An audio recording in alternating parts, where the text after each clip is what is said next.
የላቸውም። አሁን ሶስት አካል የሚለውም የለም ማለት ነው። ባዶ አካል ነው የሚያመልኩት። በቃ በኪሩቤል ጀርባ ላይ የተቀመጠው የሚባለው ውሸት ነው። በቃ አሁን እያስተማሩ ያሉት በዘባኔ ኪሩብ የሚቀመጠው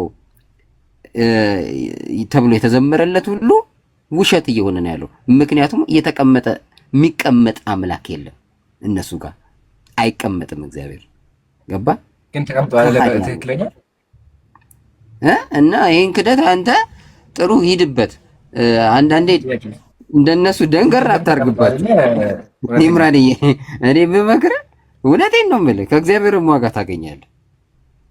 ይሄ እነሱ የሚያደናግሩትን ወደዛ ጣልላቸውና ሶስቱ አምላኮች አሉ፣ ሶስቱን አምላኮች ነው አንድ አምላክ ብለው የሚያመልኩት ብለህ ዝም ብለህ ሂድበት። ይሄንን ሐሳብ ነው የምሰጠህ እኔ። አይ ስለዚህ እግዚአብሔርም ያመሰግነኛል ነው። አመሰግናለሁ።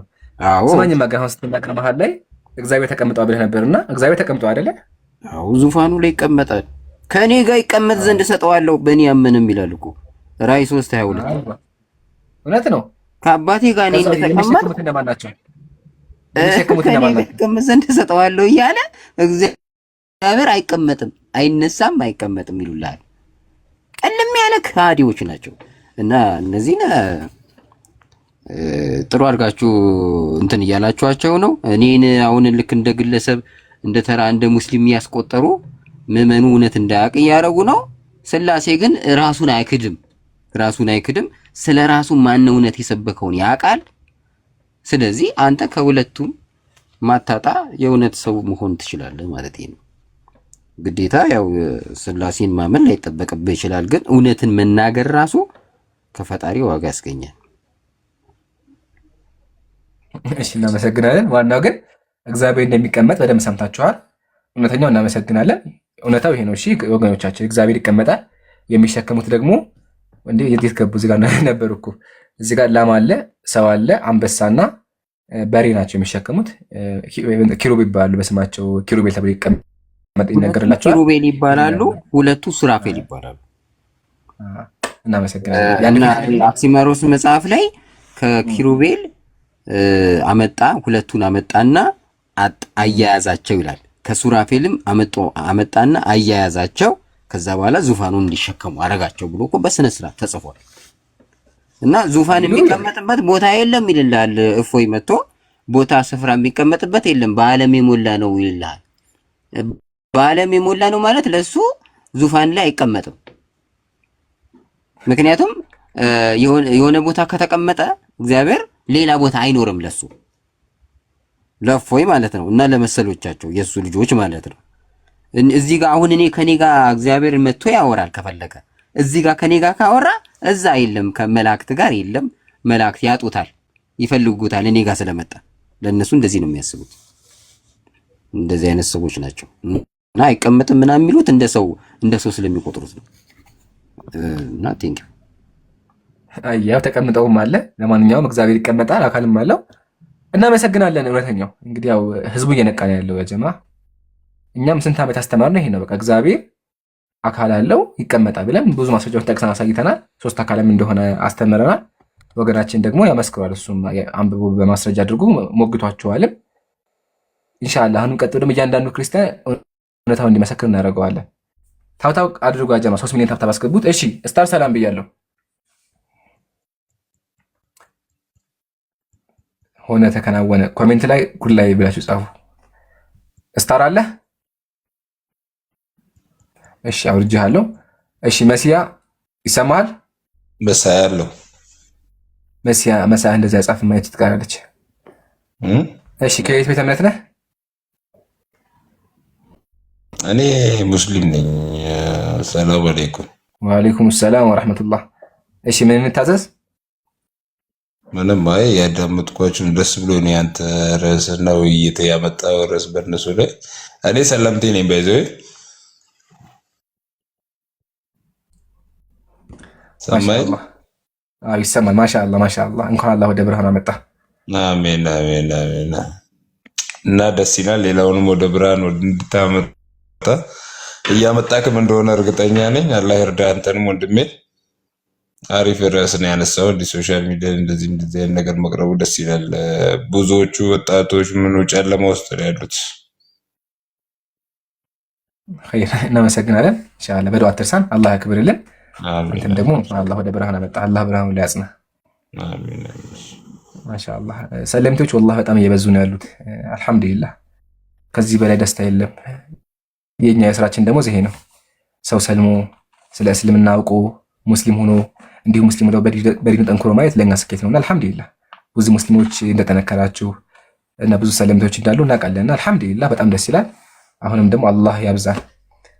እሺ አሁንም ጥያቄ ያለው ካለ ኮሜንት ላይ ሶፍት ጻፉ ወገኖቻችን። ሞዴሬተሮች አይ ቲንክ ኡስታዝ ጀማልም ሄራ ኮሜንት ላይ ተሻሉ አለሽ መሰለኝ አስገቢልኝ። እሺ ወገኖቻችን ካላችሁ አምላካችሁ ልታስረዱ የምትችሉ ኮሜንት ላይ 3 ቁጥር ጻፉ።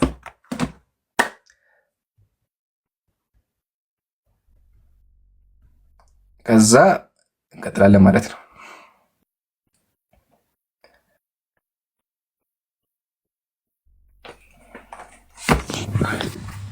እሺ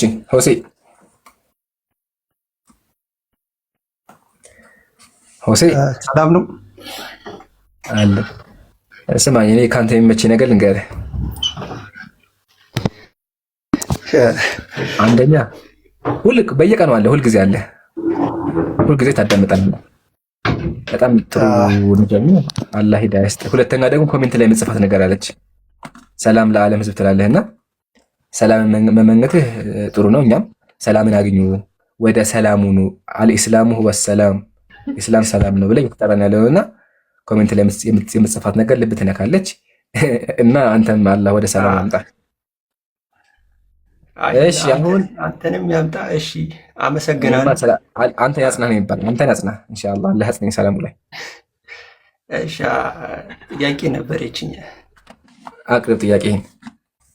እሺ እቺን በተደጋጋሚ ጠይቂያታለሁ ግን ልትመለስልኝ አልቻለችም። 393 ላይ እስራኤል እርም አድርጓል ይላል። የሰማኝ እርሞች ደግሞ የተባሉት አንደኛ ነገር በክት ነው፣ ሁለተኛ ደግሞ የአሳማ ስጋ ነው፣ ሌላ ደግሞ አሉ 1-4 ተጠቅሰዋል። እና ይሄ እስራኤል የተባለው ነብያችሁ እርም ነገር ይሄንን አድርጓል። እርም አደረገው ምንድን ነው? አላ ነፍሲህ አይደለ? አላ ምንድን ነው የሚለው? አላ ነፍሲህ አይደለ? ምንድን አይሰማም።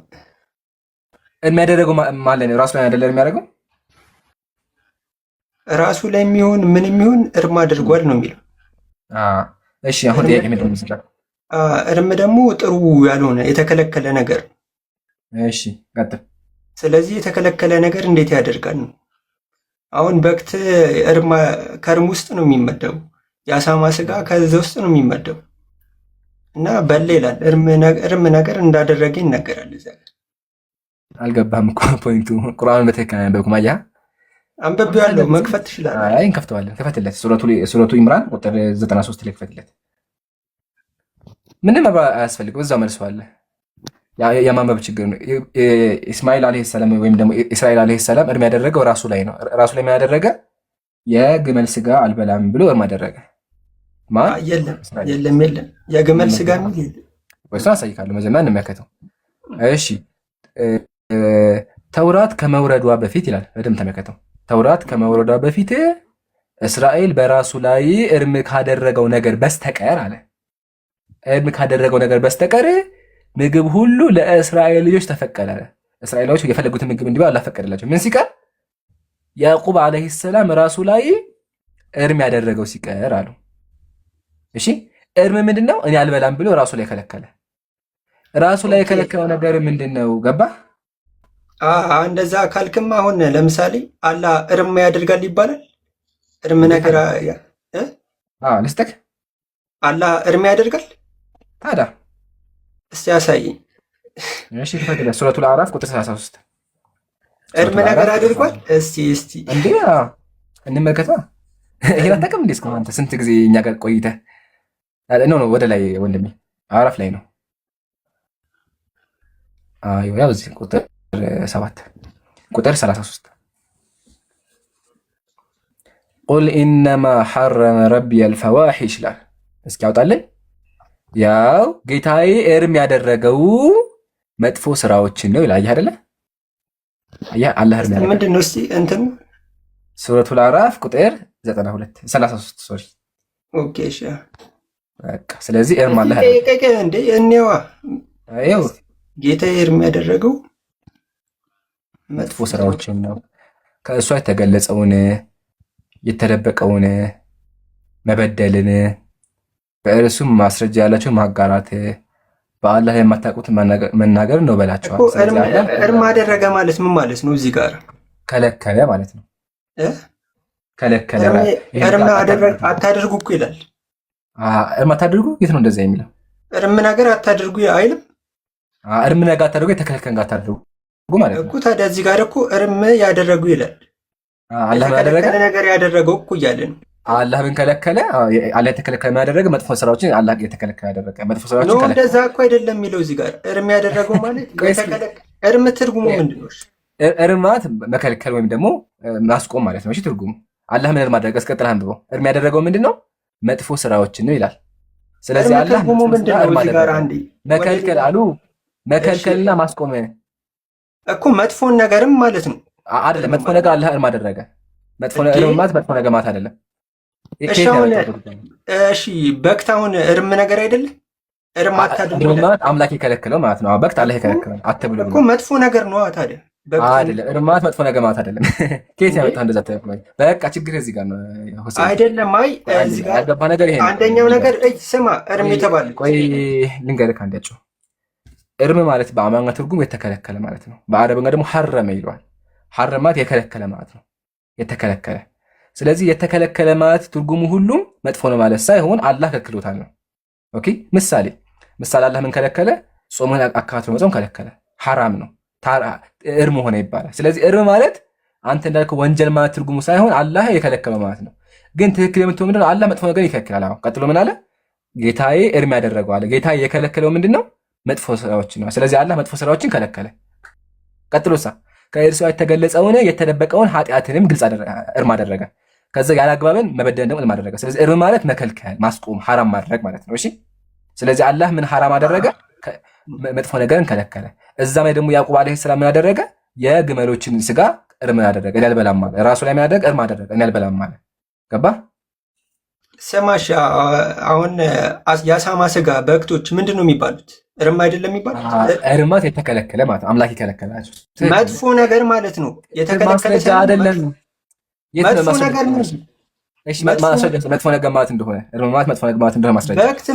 በክት መጥፎ ነገር ነው። አንደኛው ነገር በክት መጥፎ ነገር ነው ሳይሆን እርም ማለት መጥፎ ነገር ነው። ማስረጃ ቅርብ። አንተም እኮ ማስረጃ የለም እዚህ ጋር። እርም ትርጉሙን ካለ አውጣልኝ። በቃ እንደሱ በለኛ ሚታርግና እርም ማለት እስኪ አንብበው ምንድን ነው የሚለው?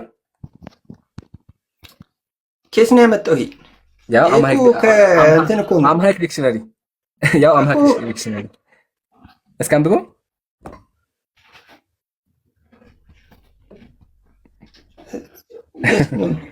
ላንብብልህ በቃ እኔ የሚገርመኝ ይሄ ነገር ነው። ከፈኩለት አሁን ደግሞ ይለኛል። አንብብ ምንድን ነው የሚለው? ለወገን ለዘመድ አለማቀስ ካለ በኋላ የተከለከለ እርምን ክልክል የሆነ ማለት ነው አለ ሲያብራራ። ያ እርም የሚለውን ከላይ ካስቀመጠ በኋላ ምን አለ ትርጉሙ ካለ በኋላ ያው እዚህ ጋር አንድ የተከለከለ እርም ክልክል ይሆናል አይደለ? ስለዚህ እርም ማለት የተከለከለ ማለት ነው። ክልክል የሆነ ይታያል፣ ክልክል የሆነ ስለዚህ እርም ማለት የተከለከለ ማለት ይሄ እኮ አሁን ያመጣው እንትን እኮ ነው። እኔ ከቁርአን ያልኩህ እንጂ አንተ የምታመጣው ሌላ ነው። አማርኛ ቀን ነው አሉ። አማርኛ ቀን ነው የአማርኛ ቀን ነው ያለው። እሺ ቁርአን ማስረጃ በአረበኛ ከሆነ ቁርአን የወረደው በአማርኛ በአረበኛ ውስጥ ሐራም የሚለውን ቃል ትርጉሙ እርም ማለት እርም ማለት መጥፎ በቃ የተከለከለ እንደሆነ እስቲ እሱን አውጣልኝ። አሁን ስለዚህ አንድ ይሄ ልጅ እኮ የሚገርመኝ አሁን ቆይ የሚያስቀምር እኮ ነው ያለ ስለ አማርኛ እያወራን የአማርኛ ትርጉምን እያወራን አረበኛ ላይ ሳይኝለኛል። አሁን እየተወራለው አማርኛ ላይ ነው። አማርኛ ላይ እኮ አለ እያልኩ ነው። እርም ማለት መጥፎ ነገር ነው። በእኛው እርም ነገር መጥፎ ነው። መጽሐፍ ቅዱስ ላይ እርም ነገር አታድርግ ይላል። መጥፎ ነገር የተከለከለ አለ መጽሐፍ ቅዱስ ላይ ሞልቷል። እኔ ጥቅሱን አልያዝኩትም እንጂ እርም ማለት ማስረጃውን ይዘህና እስከዛው ዝም በል። የለም ማስረጃ ይዘህና ማስረጃውን ፈልግ። ዝም ብሎ በጨዋታ ማስረጃውን እኮ ይሰጠኝ አይደለም። ማስረጃውን ፈልግ። እኔ ማሰጥቻለሁ፣ አንተ ፈልግ። እኔ ማለት በአማርኛ ቋንቋ አቅርብ ያለው እኔ ህዝቡ ይመከት። በቃ ህዝቡ ይፈ አሁን አንተ አቅርብ ማስረጃ። ቀላል እኮ አንተ ምን ታደርጋለህ? ማስረጃን ከፍተህ እርም ማለት ትርጉሙ ይሄ ነው በለኝ። እሺ ቆይ አለበለዚያ እንትን ኖ አይ አታወራም። እስማማ አይ ኖ የሚያስረጃ አምጣ መጀመሪያ። ማነህ? ኖ የለም እንደዛ የለም። ማስረጃ ይዘህና ካለ ማስረጃ እኛ ጋር አይሆንም። ለምን መሰላችሁ? ሰላም ነው ሰላም ነው። ቆይ አንዴ ሚት አድርጋ አስወራኝ፣ አንዴ አስወራኝ። እሺ ሌላ ጊዜ ግን እንደ እውቀት እንዲሆናቸው አማርኛ ላይ ማለት ነው ቁርአን ከአረበኛ ወደ አማርኛ ሲተረጎም ቃላቶችን ማየት አለባቸው። አማርኛ ትርጉም ስለሚያስፈልገው ማለት ነው። አማርኛ የሚለው ቃል ትርጉሙ የተከለከለ ማለት ነው። እሱ አይታችኋል። የተከለከለ ማለት አምላክ የከለከለው እርም ያደረገው የሚል ትርጓሜ ነው ያለው። እሺ ይሄን ተማር። ስለዚህ ምን ታደርጋለህ? ኢንሻአላህ ሆሴ እየሰማኸኝ አይደለ? ወርዷል እንዴ? እሺ እየሰማኸኝ ከሆነ ምን ታደርጋለህ? እርም የሚለውን ትርጉሙን ሰርች አድርገና እሺ መዝገበ ቃላት ላይም ቼክ አድርገው። እናመሰግናለን። ጆ ቀጥል።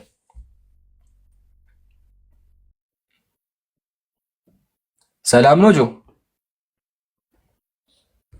ሚውት አንሳ። ሰላም ነው አለን። እንዴት ነህ? እግዚአብሔር ይመስገን። ጥያቄ ነበረኝ። ወላሂ ጥያቄ? እሺ የአዳም ሃይማኖት ምን ነበር? የአዳም ምንድን ነበረ? እስኪ ቆይማ እስላም ነው ብለዋል። እስላም ነው አሉ። እሺ አሁን እኔ ሸሃዳ ስገባ እንዴት ነበር መገባው? በአዳም ጊዜ ብትኖር? አይ አሁን ላይ በገባ። አሁን ላይ ስገባ ምን ትላለህ? አላህ አንድ እንደሆነ አምናለሁ ትላለህ። ቀጥሎ ምን ትላለህ? ነብዩ መሐመድ ደግሞ የአላህ ባሪያና መልእክተኛ ናቸው ትላለህ። እንደዛ ማለት አይ እንደዛ ነው ብለዋል። እንደዛ ካላልኩ አይሆንም ማለት ነው ሻዳው። አሁን ጊዜ አትሆንም፣ አይሆንም። እና እንዴት ነው እስልምና? አዳም እንዴት ነበር ታዲያ ሙስሊም ነበረው? ጥሩ ጥያቄ። አዳም አለይሂ ሰላም አንደኛ በአምላክ ያምናል። ቀጥሎ ምን ያምናል? እሱ ደግሞ የአላህ ነብይ እንደሆነ ያምናል። አያለህ? ሸሃዳ የሚለው ቃል አንድ መሰረት አለው። አሙዱል ኢስላም የእስልምና መሰረት ምን የሚለው ቃል ነው? ላኢላሃ ኢላላህ የሚለው ቃል ነው። ከአላህ ውጪ የሚመለክ አምላክ የለም የሚለው ቃል ዋና ቃል ነው። እሺ አይቀያየርም። በአዳምም ጊዜ፣ በአብርሃምም ጊዜ፣ በኢየሱስም ጊዜ ይሄ ቃል አይቀየርም። ላኢላሃ ኢላላህ ነው። ለዛ ነው ማርቆስ ወንጌል ላይ ኢየሱስ ምን አለ? ፊተኛይቱ ትእዛዝ እስራኤል ሆይ ስም አምላካችን አንድ አምላክ ነው። ላኢላሃ ኢላላህ ለኢየሱስ ኢየሱስ ምን አለ? ላኢላሃ ኢላላህ አለ መጽሐፍ ቅዱስ ላይ ማለት ነው። ስለዚህ ላኢላሃ ኢላላህ የሚለው አይቀየርም። ነገ ግን ምን ይቀየራል? ሙሐመድ ረሱሉላህ የሚለው ይቀየራል።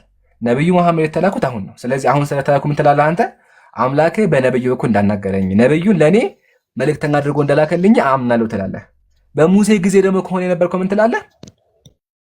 አሽሃዱ አነ ሙሳ ረሱሉላህ፣ ሙሳ ትክክለኛ የአላህ መልእክተኛ እንደሆነ አምናለሁ ትላለህ። ለምን? ለአንተ የተላከው መልእክተኛ ማን ነው? ሙሳ አለይሂ ሰላም ስለሆነ። አሁን ደግሞ የተላኩት ነብዩ ስለሆነ ምን ትላለህ? ነብዩ የአላህ መልእክተኛ እንደሆነ አምናለሁ ትላለህ። እሺ ተገለጠልህ? አዎ ተገለጠልኝ። አሁን አንድ ጥያቄ አለኝ። እሺ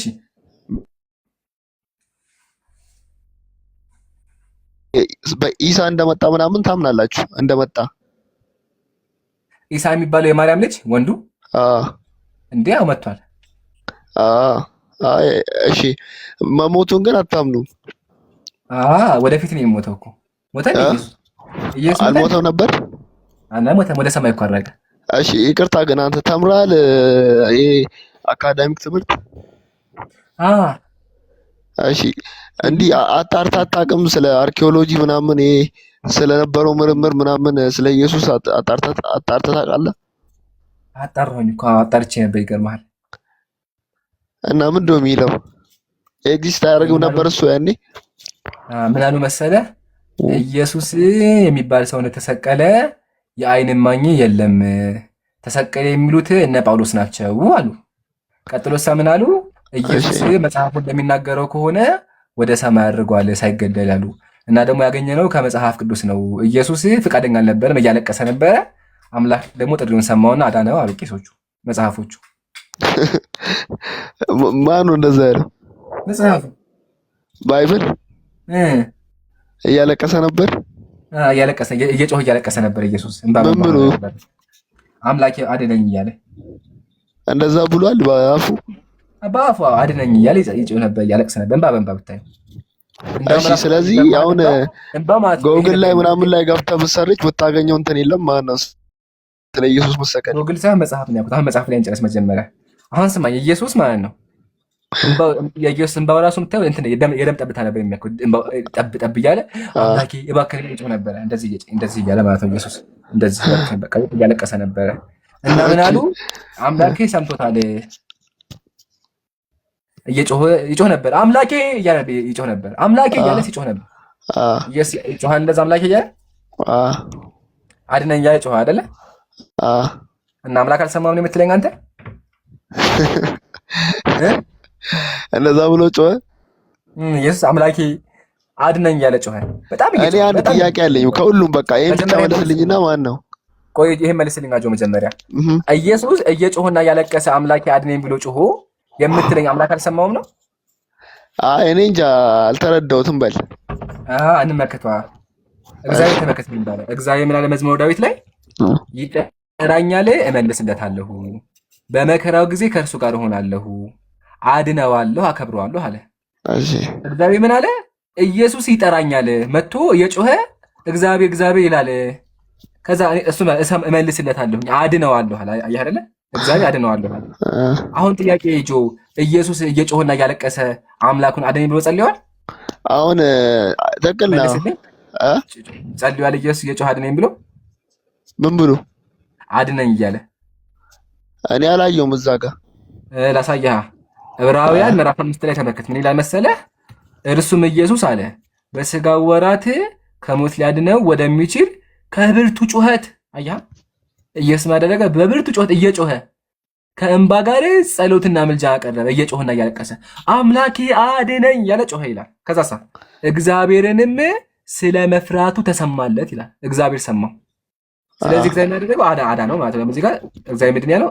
አድነዋለሁ ነው ያለው። ተመልከት እዚህ ጋር እግዚአብሔር አድነዋለሁ አለ። ስለዚህ ያደረገው አዳነው። ይሄን ደግሞ የሚናገረው ራሱ እግዚአብሔር ነው። እና ምን ተሻለ? እሺ መለስክልኝ። አንድ ልጠይቅህ ሌላ። ቀጥል። በእናንተ ቁርአን ሲጀምር ማን ነው? ምን ብሎ ነው የሚጀምረው? የእናንተ ቁርአን ሲጀምር ቢስሚላሂ ራህማኒ ራሂም ይላል። እሺ ከዛስ? እጅግ በጣም ሩህሩህና እጅግ በጣም አዛኝ በሆነው ስም ይላል። እሺ ስለ መፍጠሩ ሲያወራ አላህ ሲፈጥር ልፍጠር ብሎ ነው የጀመረው ወይስ እንፍጠር ብሎ ነው የጀመረው? ቁርአን ላይ ምን አለ መሰለህ?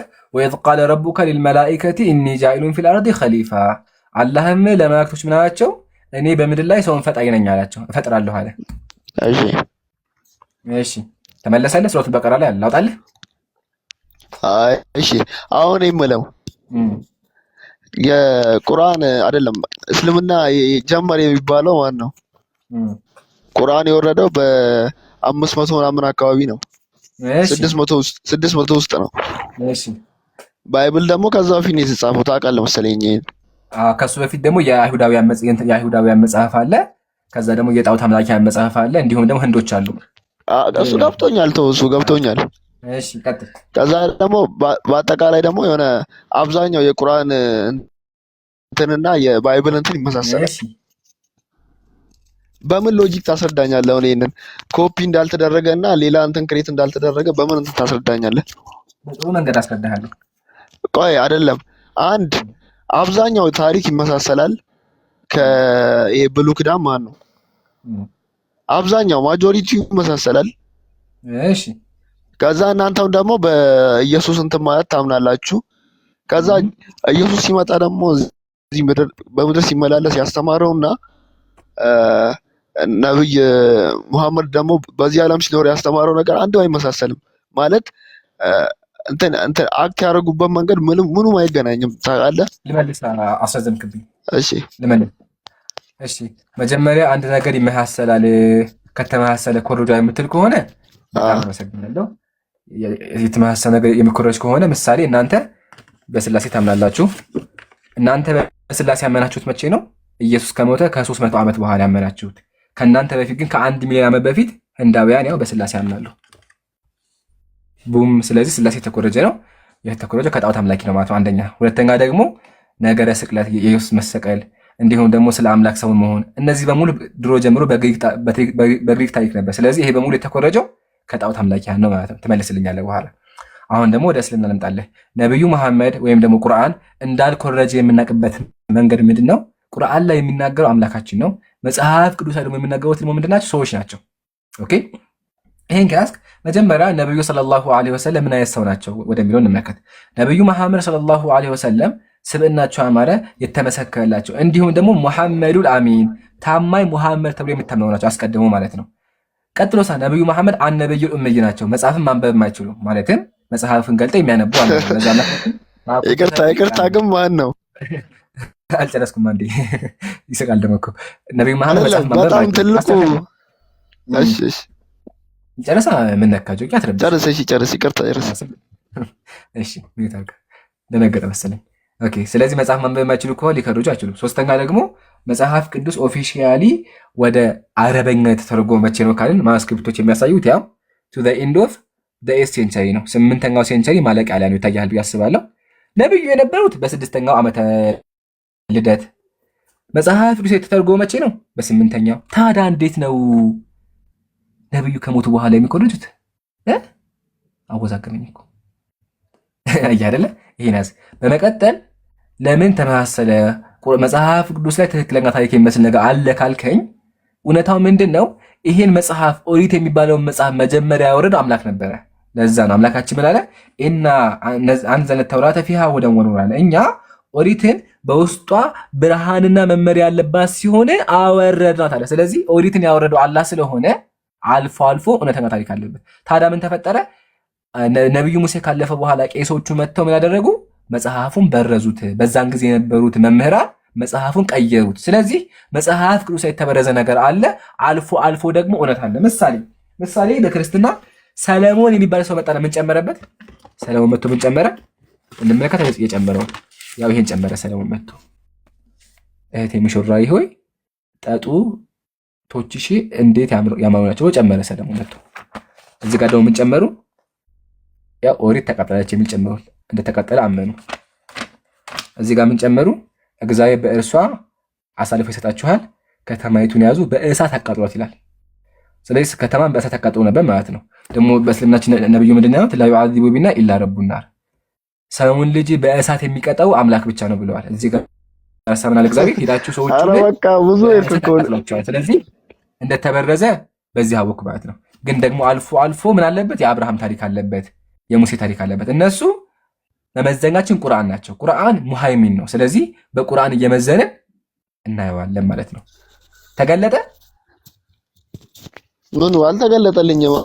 አሁን እኔ ያልኩት እንዴት ተመሳሰለ ነው ባይብል እና ቁርአን። ምን እየመለስኩልህ እኔ? አልመለስክልኝም። ከዚህ በፊት የቡዳም እንደዚህ ተብሎ ነበር ማምን ነበር ያልከኝ? እሱ ብቻ አይሰማህ ማለት ነው። ያ ጆሮ በቃ መሀል ላይ አልሰማህ። አይ ሰምቻለሁ፣ ሙሉ ሰምቻለሁ፣ ግን የመጣልኝ እሱ ነው። ሙሉ ከሰማህ ምን አልኩኝ? ቀጥዬ እኮ ምን አልኩ መሰለህ? ቀጥዬ ምን አልኩ? እነዚህ መጽሐፎች እኮ ድሮ ያወረዳቸው አላህ ነበረ፣ ትክክለኛ መጽሐፎች ነበሩ። አሁን ተበርዘው ነው። ለዛ ነው አልፎ አልፎ። እንዴት አወከሽ አላህ እንዳወረዳቸው? አምላክ ነገረኝ። ለማ ምን አለ? በነብዩ እኮ ነገረኝ። ምን አለ? እኛ ኦሪትን በውስጧ መመሪያና ብርሃን ያለባት ሲሆን አወረድና። ስለዚህ ኦሪትን ያወረደው አላህ እንደሆነ አወኩ በዚህ። አሁን አንተ ካስተም አልተደረገም እንትን አይደለም ይሄ እንትን አይደለም ነው የምትለኝ? ምኑ? እሺ፣ ስለዚህ ባይብሉ በጣም ሙሉ ውሸት ነው ማለት ነው። እንትኑ ባይብሉ የተበረዘ መጽሐፍ ነው።